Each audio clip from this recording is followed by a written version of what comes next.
What's up guys, James, the Psychedelic Investor here. So today I want to talk about psychedelic stocks in the short term, talk about some near-term catalysts, and also discuss just where I think the entire market is going to be going in the near short term. Now, many of y'all probably saw my last video, which if you're thinking about getting into the psychedelics medicines industry, might be a little bit more relevant. In that video, we talked about what the long-term catalysts for the psychedelic medicines industry were, and when I expected the industry to kind of pop off.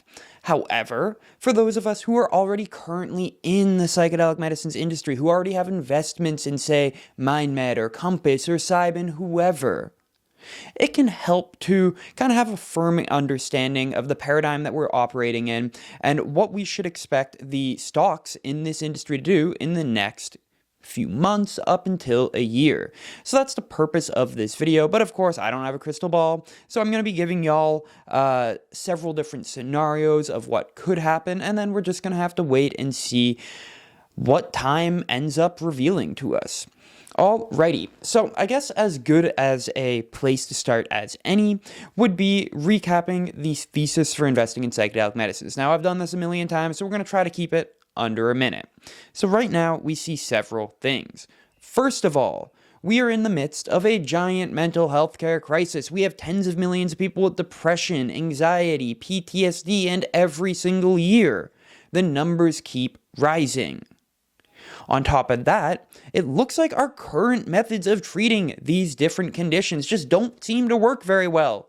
If they did, the numbers would be falling and not rising. Yes, psychotherapy is an amazing tool and it can help many people, but obviously it's not helping enough people. Same goes with SSRIs. It can be an amazing tool, it can help many people with depression, PTSD, what have you, but obviously not enough.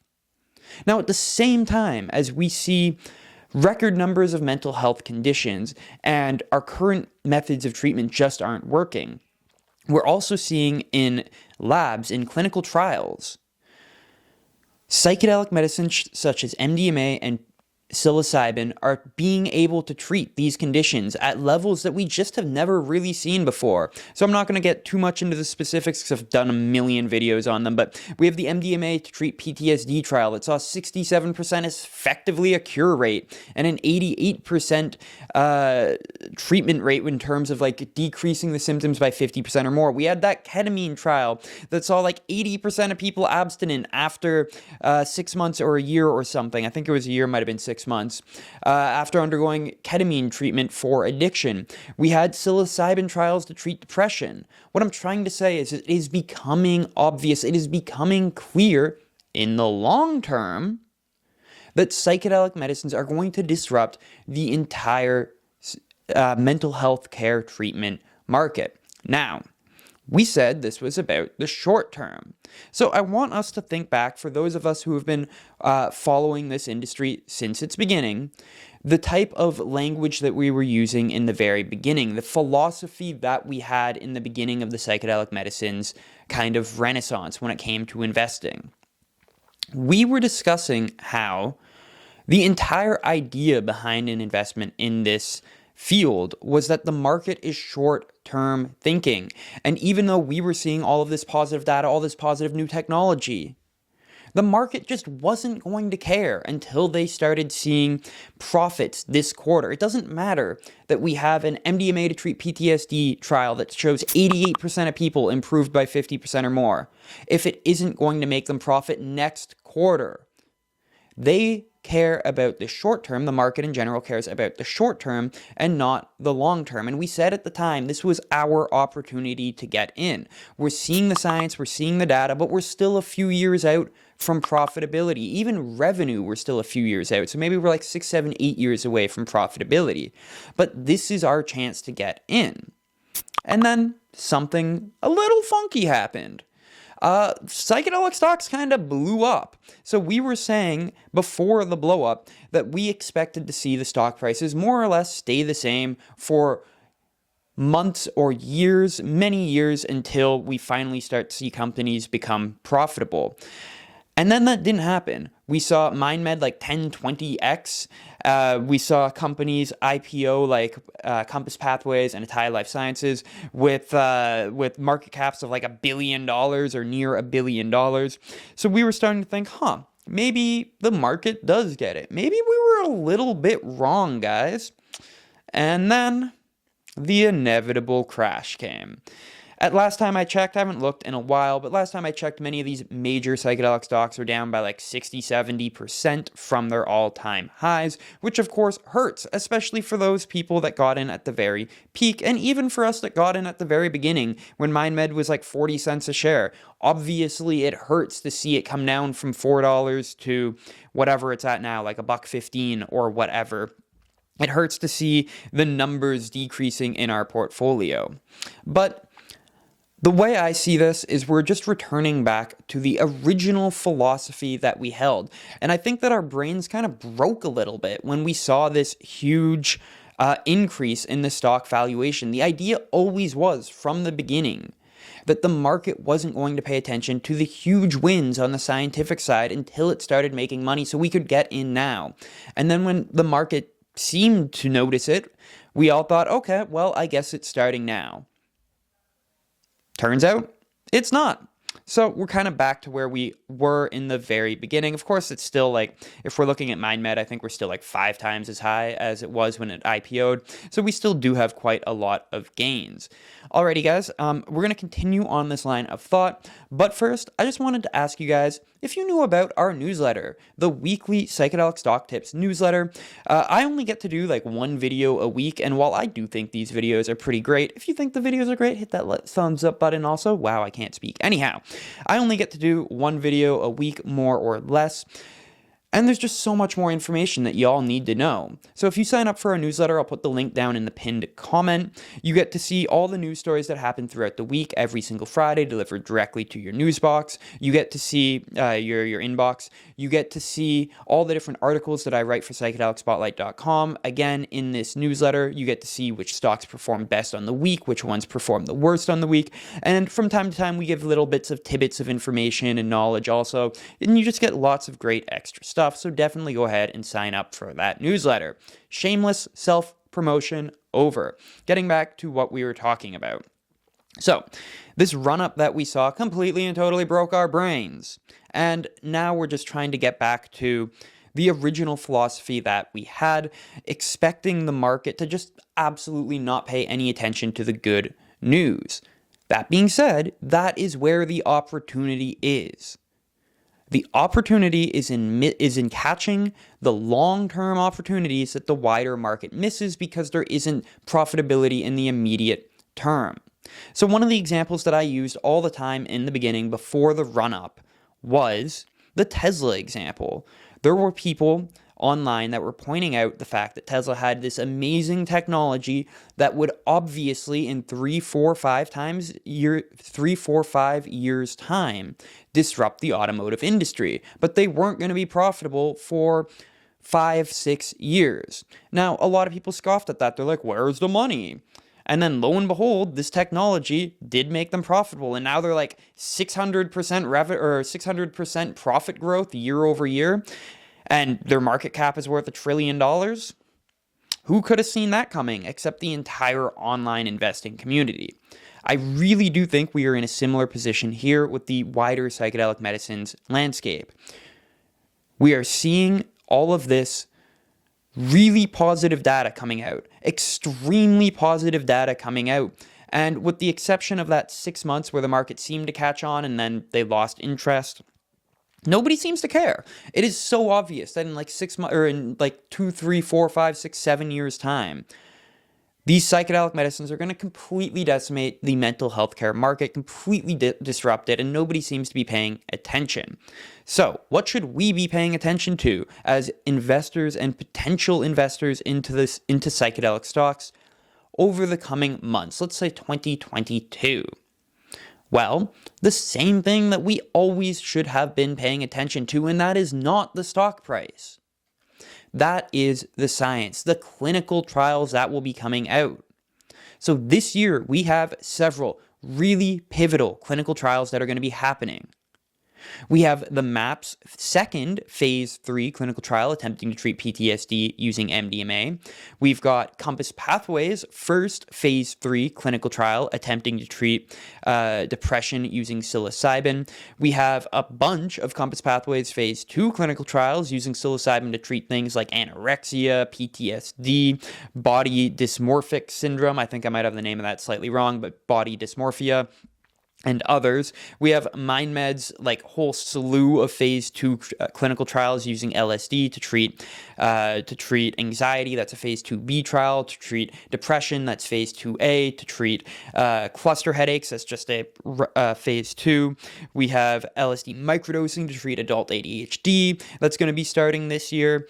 We have phase 2 18MC clinical trial. And then, of course, we have all the phase 1 clinical trials that will be happening for the next generation psychedelics. So, for example, Cybin CYB003. So we need to be paying attention and see how first generation psychedelics, how effective they are in larger clinical trials in treating these different mental health care issues. And then seeing the phase 1 clinical trials of the next generation psychedelics to make sure that they are indeed safe, as animal trials have shown them to be.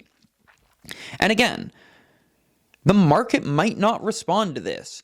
Not too long ago, like a month ago or something, we had that ketamine clinical trial that came out of Awaken Life Sciences, treating alcohol use disorder using ketamine-assisted psychotherapy. And it was absolutely fantastic. I don't have the numbers here in front of me, but it was like more than 60%, I think maybe even 80% of people. You know what? In the editing, I'll just put a little blurb up to say exactly how many it is, just to make sure that I'm not getting this way too off. But something like 80% of people, somewhere between 60 to 80% of people, were abstinent from alcohol like a year after treatment ended. It's absolutely fantastic. Absolutely. And the market just didn't care. Like, it didn't care whatsoever. So we need to stop caring what the market cares about, and we need to start caring about what's going to matter in 5 to 10 years. And again, the market just might not care, even as we continue to get more and more positive data. And a reminder, in order to get a drug approved in the United States, we need to get through phase 1, 2A, 2B, and 3, usually 2 different phase 3 clinical trials. And we're on the cusp of that, as we talked about last video rather. We should expect to see MDMA to treat PTSD becoming legal next year in 2023. We're just around the corner. So who cares what the stock market is doing right now? I don't know what it's going to do in the next year. You don't know what it's going to do in the next year. And anybody that tells you that they know what it's going to do in the next year is lying, or they're too full of themselves. They have way too full of an opinion on their ability to predict the future. But they don't have crystal balls either, just like I don't. Alrighty, guys, one last thing that I want to talk about for short term when it comes to investing in psychedelic medicines.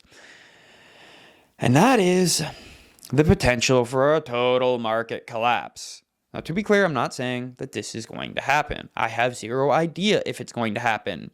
But if the economy is a car, our check engine light has been flashing for a little bit of time, guys.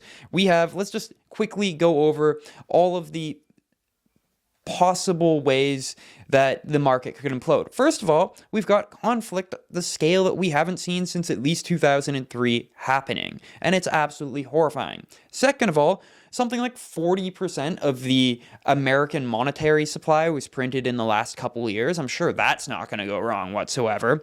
Third of all, several countries are already in recession, and it's not like that couldn't spread to the rest of the world. Getting back to conflict, we might have a wider conflict in the future between the United States and China. Who knows if that's going to happen or not, but it is possible.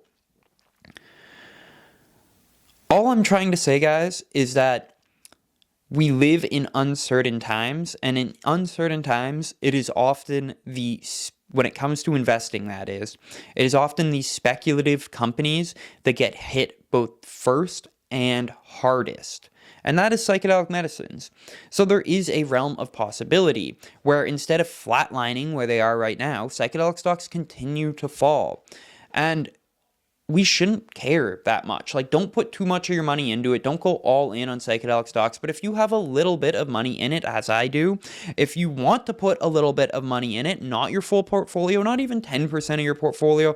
Personally, at its zenith, I had 5% of my portfolio in psychedelic medicines. They've crashed a lot. It's probably, I haven't done the calculation or anything, but it's probably closer to like 2% now, maybe 3% of my portfolio, and I'm just letting it ride. Okay, sorry, I didn't mean to be such a downer to end this video, but I just wanted to say that we should be cognizant of the fact that in the short term, there are a lot of risks when it comes to the stock prices of these companies. If we do have a worst case scenario happen, probably many of the smaller companies that are spending more money in a year than they have in a bank are going to be in serious financial trouble, as they won't be able to effectively raise capital. They'll have to be like diluting at like 50% a year or something to raise enough capital. So we'll probably see mergers and acquisitions. This gets into the core problem of investing in psychedelic medicines in the first place. It's not only do you have to prove the thesis of psychedelic medicines correct, but you have to choose the right companies years in advance, which is why I like ETFs, but whatever, that's a different story. Just a quick summary, guys. This has been kind of all over the place. I hope you all enjoy it. If you do, let me know down in the comment section if you enjoy these kind of videos where it's just like a stream of consciousness coming at you. But yeah, just a quick recap. The market generally doesn't care about really big events that will have effects in 5 years plus. It cares about whether or not it's going to make these companies profitable next quarter.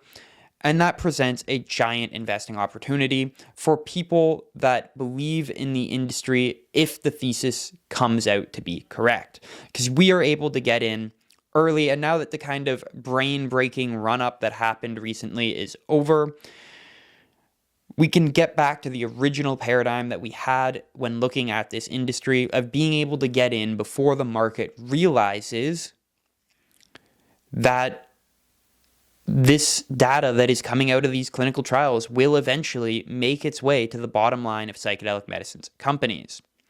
One last shameless plug for our newsletter. Check it out. It's down in the pinned comment. You can see it. You'll get all the information that you need to know about psychedelic stocks each and every week, every Friday. I put it together personally. You should definitely check it out. Like, comment, subscribe if you enjoyed this video. I love you all.